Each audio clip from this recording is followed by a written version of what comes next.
Bien, saludamos a esta hora de la mañana con el doctor Andrés Arauz, quien está por la vía telemática, me confirma Jorge Aycar, si ya lo tenemos, para darle la cordial bienvenida al doctor Andrés Arauz. ¿Lo tenemos? Yo le recomiendo a todos que por favor saquen papelito y pluma para tomar notas. Saludamos con Andrés Arauz. Andrés, gracias por acompañarnos aquí en Ecuador en Directo. Bienvenido. Muy buenos días, Jaime, Mónica, Carla, ¿qué tal? Un gusto saludarles esta mañana. Andrés, bueno, primero, ayer usted fue el que nos puso en alerta de lo que ha ocurrido entre la empresa Amodaimi, ¿no?, y la otra empresa que es El Ordeño, que manejan el mismo número telefónico, tanto El Ordeño como Amodaimi. ¿Cómo usted logró descubrir esto, Andrés? Sí sería bueno que nos describa un poco el tema, porque ayer las redes sociales pues explotaron. Se inundaron. Bueno, Jaime, aquí el punto principal es que ha habido una gran cantidad de ecuatorianas patriotas que realmente aman a su país y que se han dedicado a luchar en defensa de los intereses nacionales.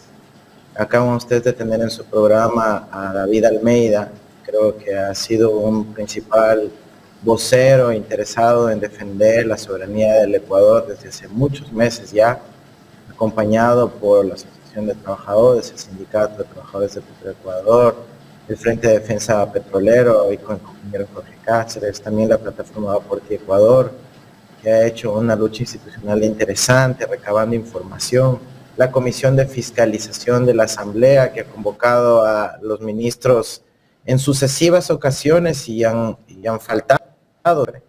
El asambleísta Lenín Barreto, que metió una denuncia y una demanda de inconstitucionalidad a la Corte en noviembre del año pasado, ya advirtiendo y anticipándose lo que iba a pasar, ¿no? Entonces, lo que se ha venido haciendo de mi parte en redes sociales en los últimos días es solo eso, ¿no? Una especie de recabar la lucha que más bien tiene muchísimos meses de duración por parte de varios compañeros y compañeras. Correcto.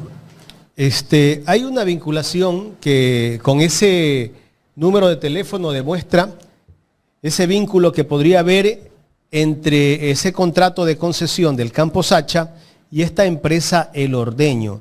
Empresa que ya fue cuestionada el año pasado porque le entregaron un contrato de desayuno escolar por parte del Ministerio de Educación por cerca de 150 o más de 150 millones de dólares. Ahora aparece posiblemente como parte de la dueña de la concesión del Campo Sacha.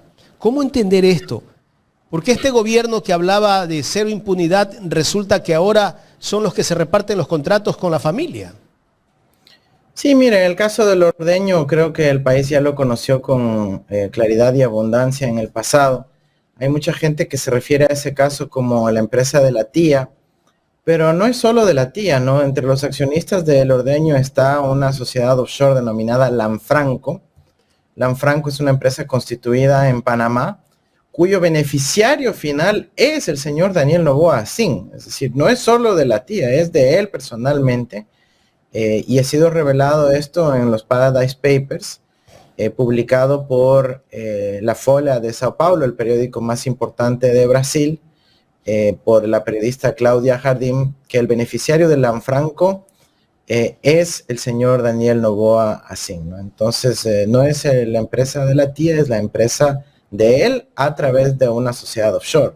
Ahora, claro, si hubiera institucionalidad en nuestro país, el señor Noboa, al tener esa offshore Lanfranco, ni siquiera pudiese ser candidato, peor, presidente de la República, pero vemos que no se respeta por parte del CNE las reglas para todos, tampoco del TCE, y eso obviamente genera un proceso electoral poco competitivo, difícil, en donde pues se violan las reglas de participación, de financiamiento de la política, etcétera, de todos los actores. A pesar de todo lo que se está demostrando, vemos que hay un silencio por parte del propio presidente de la República. Lo único que han salido es las granjas de trolls atacar a quienes están denunciando lo que está ocurriendo. Sí, lamentablemente no les queda otro recurso. Creo que la verdad ha sido ampliamente demostrada en esta ocasión. Y ahorita esperamos que el gobierno pueda más bien rectificar, ¿no? Yo creo que aquí estamos hablando de 20 años. Imagínense un contrato de 20 años, lo que uno a veces tiene que pelear para poder sobrevivir el mes a mes, la familia ecuatoriana. Buscarse el pan de cada día. Acá les quieren asegurar con el petróleo nuestro de los ecuatorianos que puedan tener un lucro sin fin durante 20 años. Eso es realmente algo que debemos rechazar con contundencia. Ojalá el gobierno pueda rectificar lo más pronto posible para que de esa manera el país pueda pues llevar en paz estos últimos días antes del proceso electoral. Mónica. Con palitos y bolitas, así como buen profesor, doctor Arauz. Usted ayer ponía en uno de sus posts que este comentario que había hecho Inés Manzano de que finalmente el Ecuador en realidad tenía que agradecer porque se iba a quedar con el 80% de la renta petrolera. Y luego usted decía, esto es un fraude contable. Entonces, como yo efectivamente no soy economista, y acá Jaime y Carlita tampoco, y entiendo a la mayor población tampoco, ¿por qué esta afirmación, de la cual se han además cogido muchísimos de estos medios tradicionales o de estos voceros, estas rocolas del gobierno, a decir, pero ahí está, si nos vamos a quedar con el 80% de la renta petrolera, ¿por qué usted dice que es un fraude contable? Estimada Mónica, mira, aquí hay unas prácticas terribles que está haciendo el gobierno para justificar algo que no tiene ningún sentido, ¿no? Ellos reconocen que más del 80% de los barriles de petróleo se va a quedar el consorcio adjudicatario de esta privatización. Eso lo reconocen, pero de alguna manera llegan a la conclusión que a pesar de que se lleguen el 80% de los barriles, el Estado va a tener el 80% de las ganancias. Entonces eso solo se puede justificar contablemente con una serie de gastos enormes que va a tener la empresa cuando no se justifican. Y segundo, porque dice que van a pagar impuestos. Como que el empresario honesto de Quito, Guayaquil, Ambato, Esmeraldas igual no tenga que pagar impuestos. Como que el ciudadano común no tenga que pagar IVA.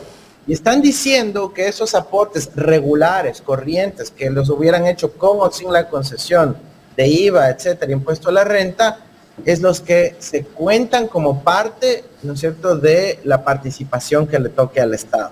Y con eso justifican de que el Estado va a tener tremendas ganancias. Segundo, inflan los costos. Mira, a Petroecuador, y esto lo sabe con mayor certidumbre y datos David Almeida, le cuesta producir cada barril de petróleo en el campo Sacha $7. Apenas $7 le cuesta sacar un barril y ponerlo en el oleoducto para que se vaya a Esmeraldas, ¿no es cierto?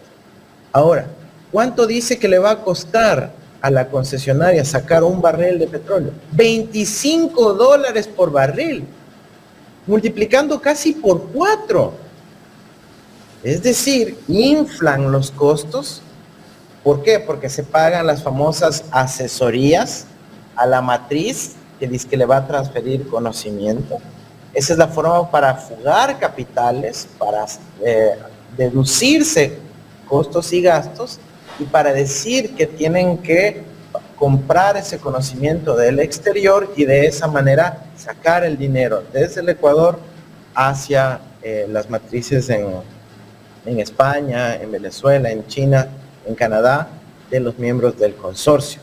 También dicen que van a tener que pagar una tasa de interés del 14% para pagar la famosa prima de $1.500 millones. Claro, si tú pagas una tasa de interés del 14% de $1.500 millones cada año, estás hablando de que vas a tener que estar pagando más o menos $250 millones en intereses, ¿cierto?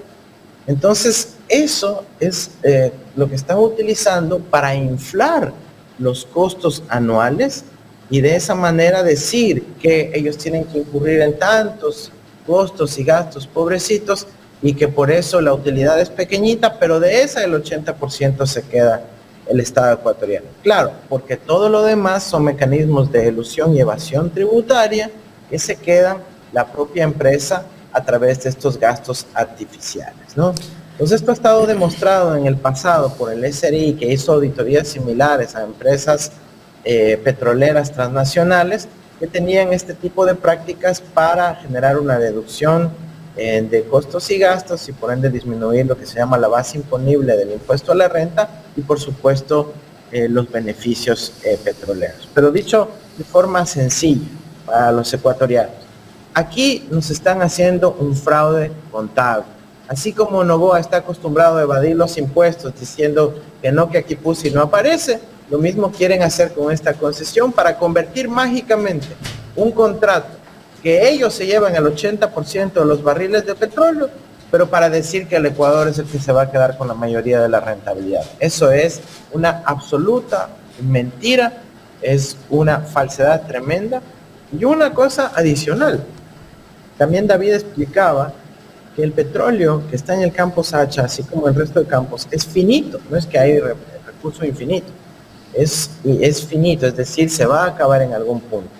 Y el campo Sacha ya lleva explotándose cerca de 40 años.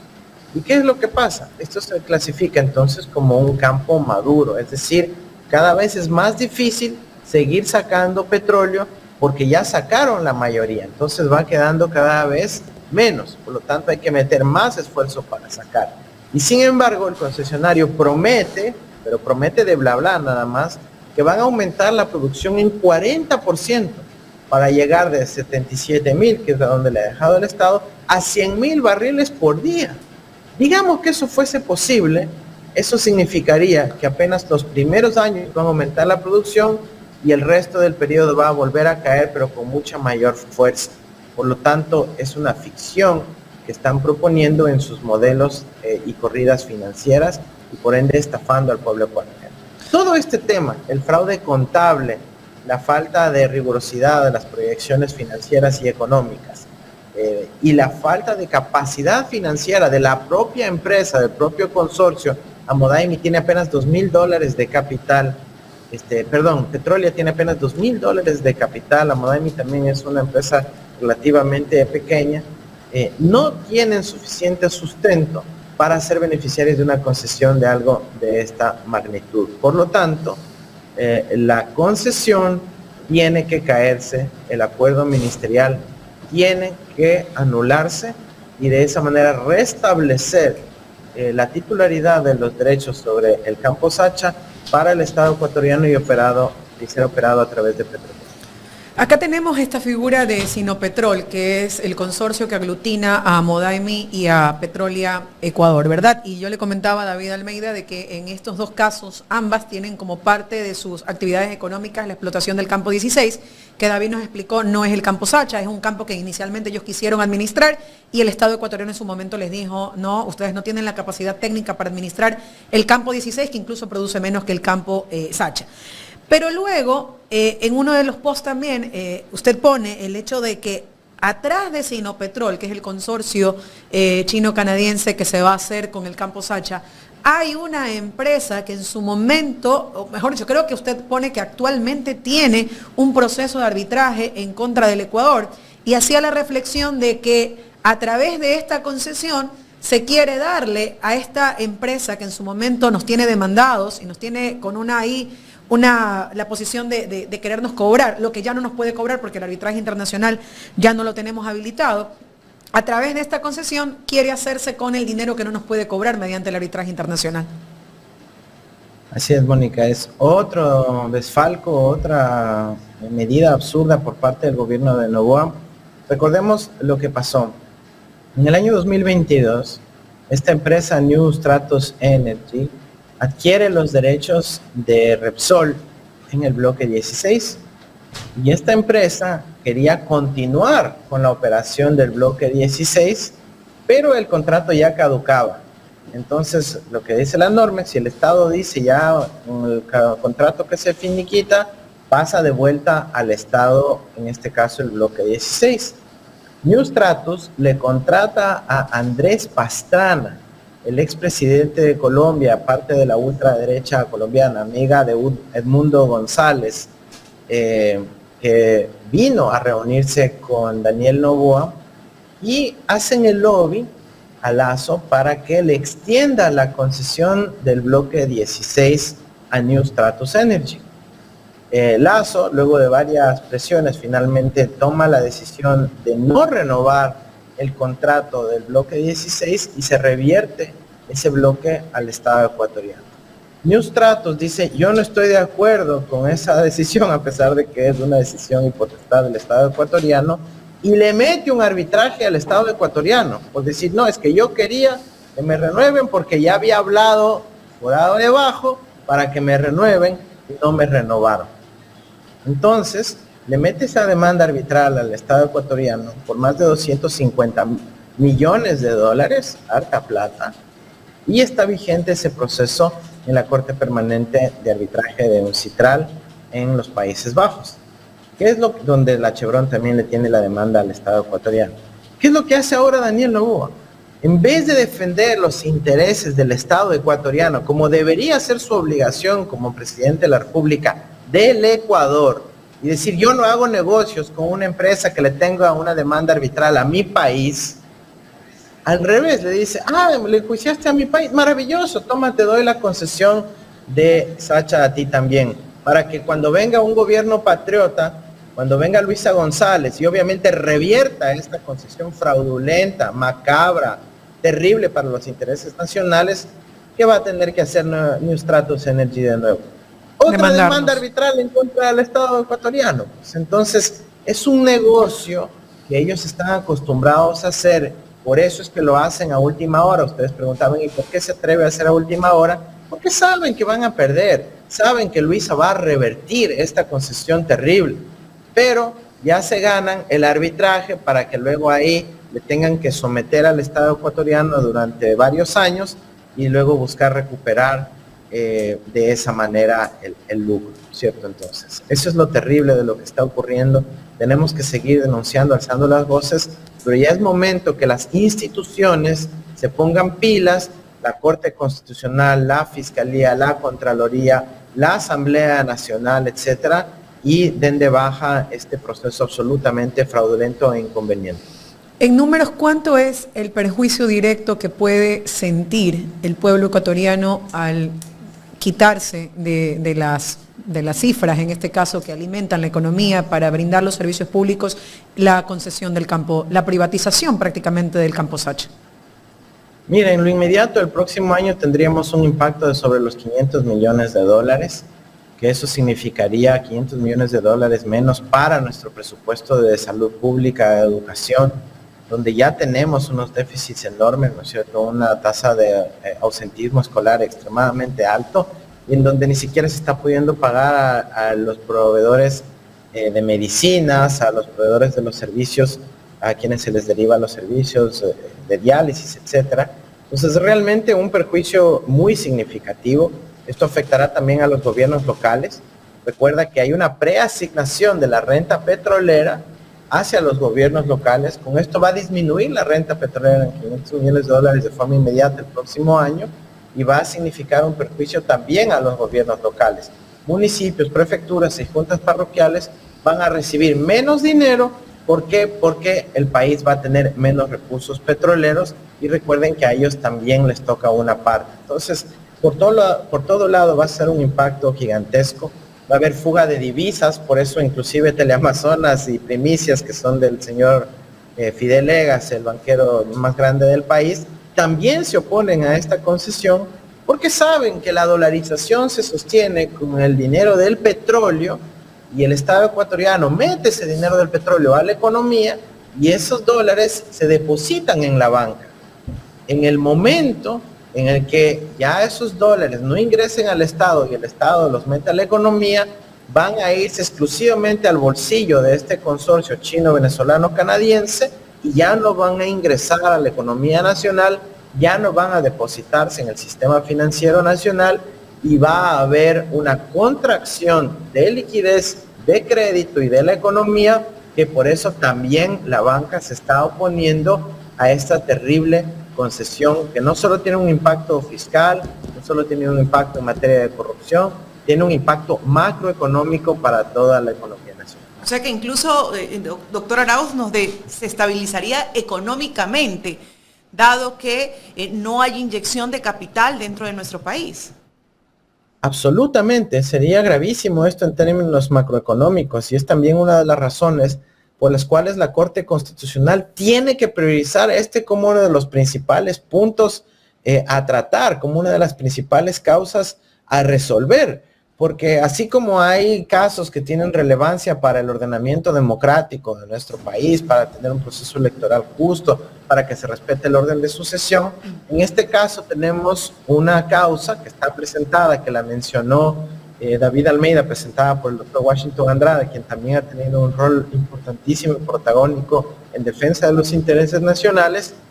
Tiene que la Corte abordar esto porque tiene relevancia macroeconómica, ¿no? Estamos hablando de miles de millones de dólares.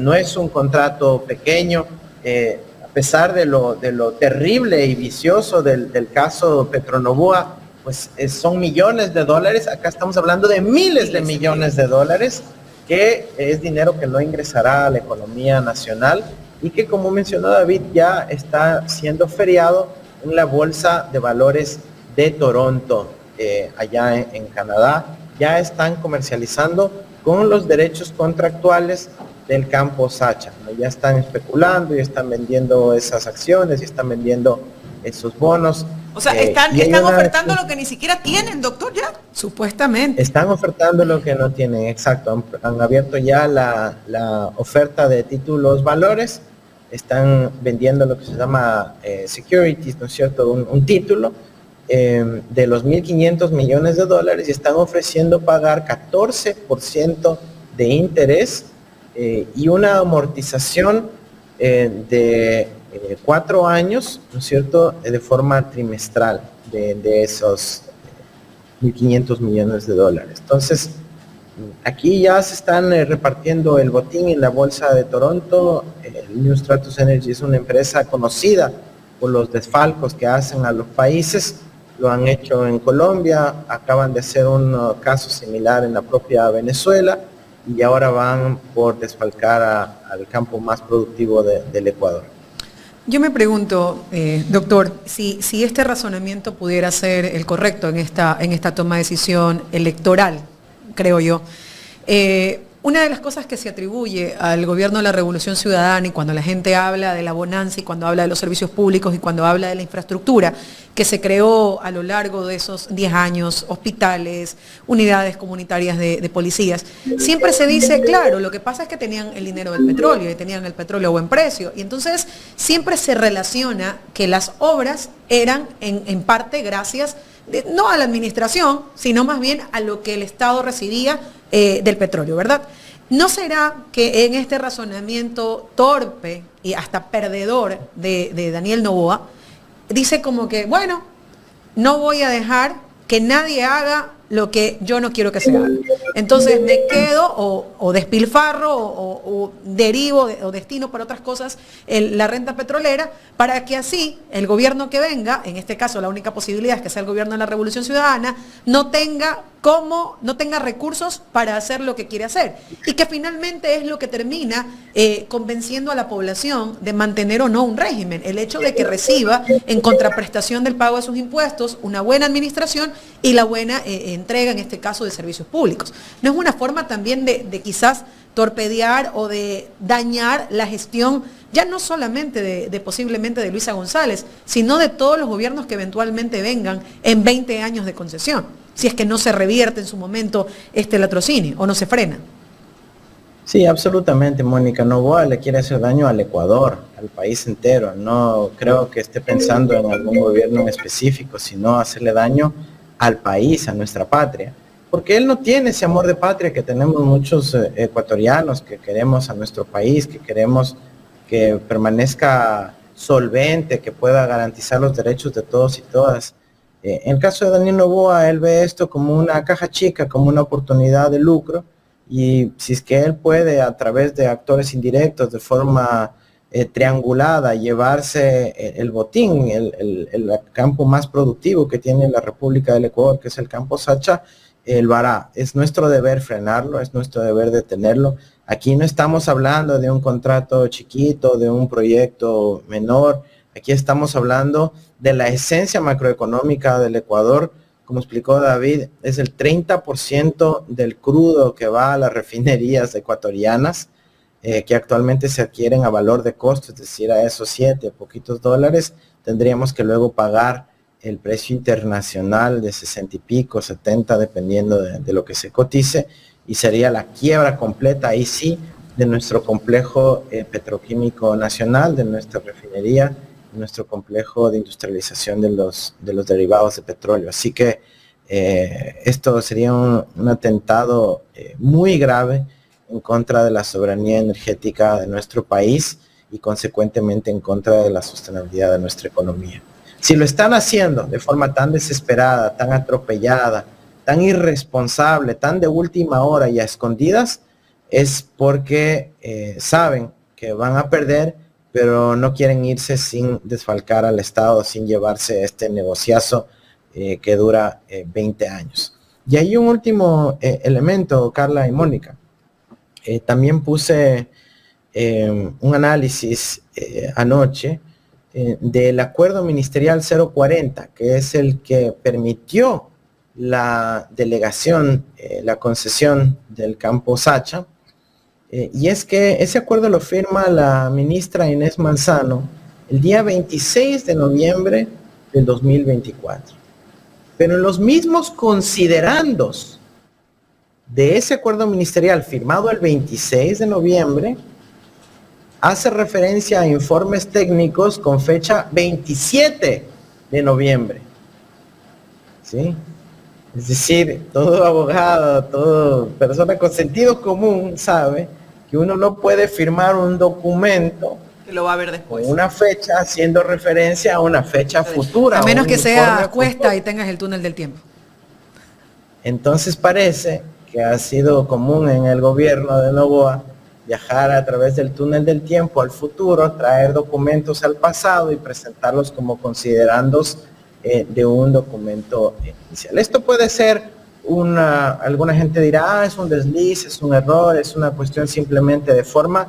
En absoluto, esto anula, ¿cierto? Esto causa nulidad de ese documento por falsedad ideológica, porque significa que está mintiendo con conocimiento de causa en ese acuerdo ministerial y por lo tanto ese acuerdo tiene que ser anulado, tiene que ser nulitado y de esa forma no permitirse que esté en vigencia en el ordenamiento jurídico nacional y consecuentemente todos los actos derivados del acuerdo ministerial 040 del año pasado también tienen que anularse, incluyendo el anuncio de privatización o concesión que lo hicieron el viernes pasado. Y hay un último dato perturbador y que también entiendo fue descubierto por usted, porque yo creo que lo que pasa es que usted es investigador, entonces se da cuenta en los detalles de lo que el común denominador no se da cuenta. Y es que en esta empresa Amodaemi también aparece como uno de los correos vinculados a esta empresa y que entiendo es por la actualización de la documentación habilitante. Aparece este correo o este dominio asociado a un estudio jurídico que es casualmente el estudio jurídico Exija GPA, en donde son socios personas vinculadas al gobierno. Así es, ahí está Fernando Yávarez, el principal de ese estudio jurídico. Y Fernando Yávarez es abogado personal de Daniel Noboa, ¿no? Es abogado personal, es el que está metido en los juicios contra la señora Goldbaum, su ex esposa. Es el que le lleva el juicio en contra de Mónica Palacios, la legisladora de la RC, contra quien él quiso meter acciones penales. Su inmunidad no fue levantada, afortunadamente. También lleva casos como el más delicado de todos, el proceso de renovación de la Corte Constitucional. Yávar no podía ser parte de esa comisión. ¿Por qué? porque ahí solo pueden estar abogados dedicados exclusivamente a formar parte de la comisión de selección. Y en este caso, Fernando Yávar era abogado del presidente, abogado de Mónica Palencia, abogado de las personales de Daniel Noboa, abogado del Ministerio del Interior, y además seguía representando la función ejecutiva en el concurso de selección para la renovación de la Corte Constitucional. Entonces, esto era un impedimento. Fue la misma razón por la cual Rafael Ollarte renunció a la comisión de selección en un periodo pasado, hace aproximadamente 3 años, y ahora Fernando Yávar incumplió aquello. Por esta razón, a pesar de que ya queda clarísimo cuál es el vínculo con Daniel Noboa, no podía Yávar formar parte de esa comisión de selección, y ese concurso también tiene que ser declarado nulo. Está presentada una acción de protección en contra de ese concurso, y esperemos que la justicia, viendo todo lo que está pasando, que es básicamente un reparto mafioso de las instituciones del Estado a largo plazo, porque un juez de la Corte tiene que estar ahí 9 años en el cargo, finalmente pueda revertirse y anularse este proceso. Ojalá. Jaime. Economista, no entiendo cómo es que este gobierno, a más de un mes de las elecciones, se atreve a firmar una concesión por 20 años en el caso del Campo Sacha. ¿Cómo entender esto? Él que criticó tanto a Guillermo Lasso, que cuando le faltaban pocos días o pocos meses para que se vaya del gobierno, no debía firmar ningún contrato. Pues es desfalcar al país, ¿no es cierto? Ellos ya se van, pero se van a ir robando, evidentemente. Es el equivalente a llevarse el dinero en los sacos de yute del Banco Central, solo que ahora lo hacen a través de mecanismos financieros más sofisticados, a través de contratos de largo plazo, a través de concesiones de última hora, de forma atropellada y sin respetar toda la legislación nacional, ¿no? Entonces, es eso, ya saben que se van, pero tienen que, como lo había dicho Daniel Noboa antes de posesionarse, que la razón de ser de él para llegar a la presidencia es para demostrar a su padre que él puede ser más rico que él y que lo va a demostrar estando en el poder en el gobierno. Entonces, si ese es su gran afán, su ego, su motivador, lo que buscará hacer es simplemente más millonario, y en este caso 1000 millonario, a costa del pueblo ecuatoriano. Y a veces quiero entender yo que, no sé si Cuesta o el mismo presidente de la República estuvo en el túnel del tiempo y le dijo el túnel del tiempo que no va a ganar la elección, porque hacer esto en este momento parece ser que no es nada favorable en sus aspiraciones a la reelección electoral. Bueno, hay que ver, ¿no? Hay que ver, porque mira que también ya hizo cosas tremendas como el programa Jóvenes en Acción, el repartir las cocinas de inducción, el haber aprovechado de los recursos del Estado siendo presidente candidato, el haber abusado de la legislación y dicho que no necesita pedir licencia, el querer, como ahora está presionando a que la fuerza pública intimide a los ciudadanos y se meta al biombo con la ciudadanía de forma directa para que vigilen cómo vota. Esto estaba por verse, ¿no, Jaime? La verdad es que todos estamos entusiasmados, con mucho ánimo, con muchas ganas de que el 13 de abril sea un resultado favorable a la gran mayoría del pueblo ecuatoriano, que pueda ganar Luisa, pero todos sabemos que Noboa, así como tiene desdén por la institucionalidad sin respetar a las leyes, también quiera cambiar la normativa del proceso electoral, militarizar los biombos, militarizar los recintos y evitar que la gente se pronuncie como quiera pronunciarse. Luego la gente piensa que nosotros nos oponemos a que se restrinja el tomar la foto porque que queremos ser cómplices de cualquier cosa. Eso es mentira. Nosotros nos oponemos a la medida de querer meter una regla de última hora de no poder llevar el celular, porque sabemos que lo que ocurrirá es una confusión, tanto en la fuerza pública y en la ciudadanía, una confusión intencional, si es que tú quieres, de que no se puede llevar los celulares al recinto electoral, como lo dijo Daniel Noboa con sus propias palabras. Una cosa es el biombo, otra cosa es el recinto. En cualquiera de los dos casos, Si dicen que no hay cómo llevarlo, los militares van a estar ahí cacheándole a la gente, intimidándole, asustándole. Luego van a entrar al biombo con la ciudadanía a ver si es que realmente viendo cómo votan y que no saquen el celular para tomar foto. Y eso ya genera un acto intimidatorio que va a cambiar la orientación del voto. Y luego finalmente al momento de hacer el control electoral o si queremos observar algún problema en donde la fuerza pública esté actuando de forma indebida, no vamos a poder sacar los celulares para filmar lo que está ocurriendo.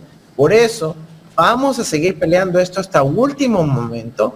¿Por qué? Porque Daniel Noboa quizás está haciendo estas medidas desesperadas, no solo porque sabe que va a perder, sino porque quizás sabe que puede manipular el proceso electoral e igual salirse con las suyas. Entonces, ecuatorianos, atentos. El 13 de abril vamos a defender con todo la voluntad de nuestro pueblo, con todo, en las urnas y en las calles.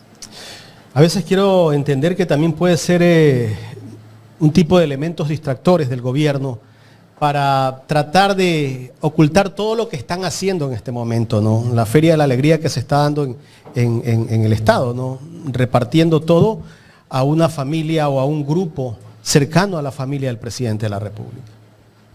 Pero es que es lo que empezaron a hacer desde el día 1. Si la primera ley que mandó Noboa era para perdonarse los impuestos, nosotros tuvimos que poner ahí una línea roja para que eso no se apruebe, recuerda. Y se fue parte de las condiciones de los acuerdos que se llegó en la primera parte de este gobierno. No se puede perdonar impuestos a los familiares con quienes haya conflicto de interés. Sí, entonces pusimos esas cláusulas de salvaguardia para que no ocurra lo que quería Noboa, pero eso entró a ser desde el primer día. Luego con esa ley de energía también quería repartirse los parques de paneles solares para su familia y sus negociados.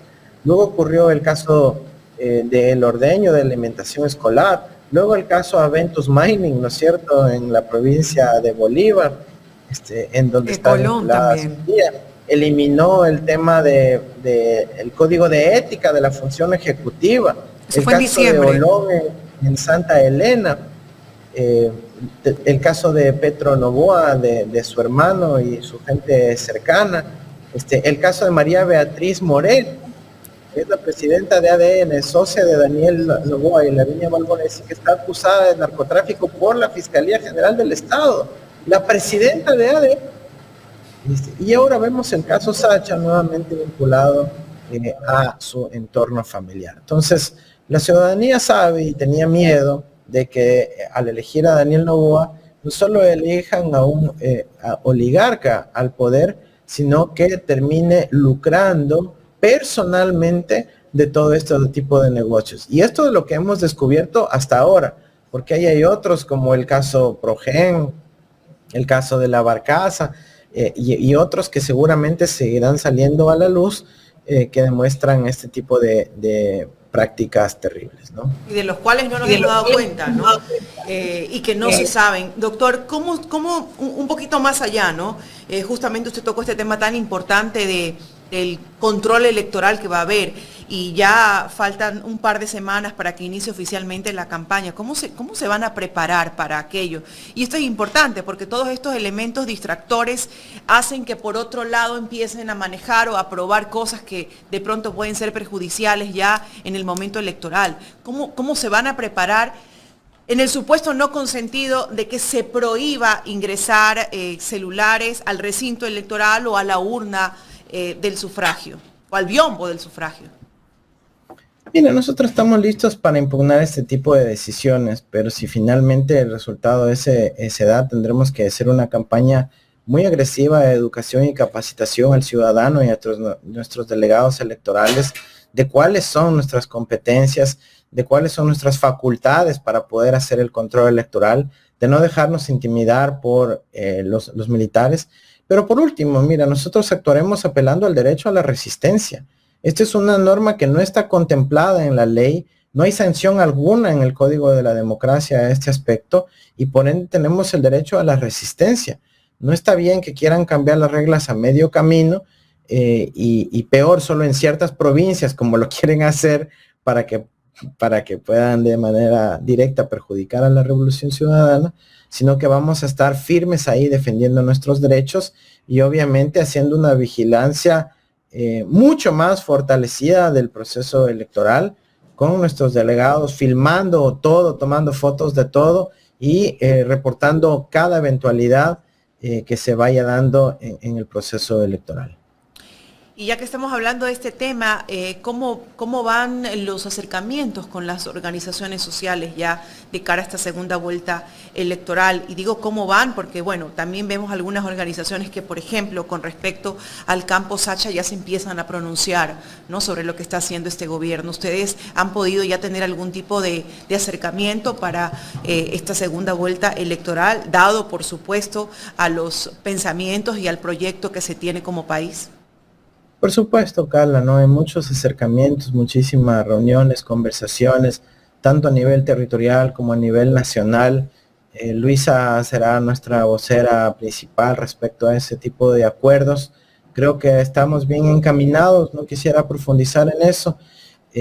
También vemos a un gobierno que está lamentablemente entrando a sobornar a algunos dirigentes, a querer comprar sus voluntades, y a querer mediatizar apoyos que realmente no existen tampoco, pero que, bueno, es parte del escenario con el cual debemos lidiar. Pero yo creo que en este momento es un momento de responsabilidad histórica, de un momento histórico, y creo que la gran mayoría de actores sociales, de la ciudadanía en general, que decidió optar por la opción de Leonidas Sisa en la primera vuelta, terminarán optando por Luisa González el 13 de abril.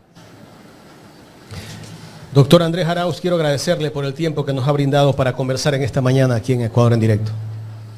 A ustedes, muchísimas gracias, y a defender la soberanía de nuestro Estado y de nuestro país. Siempre bienvenido. Gracias al doctor Andrés Arauz, ex candidato a la presidencia de la República, secretario ejecutivo de la Revolución Ciudadana, conversando con nosotros.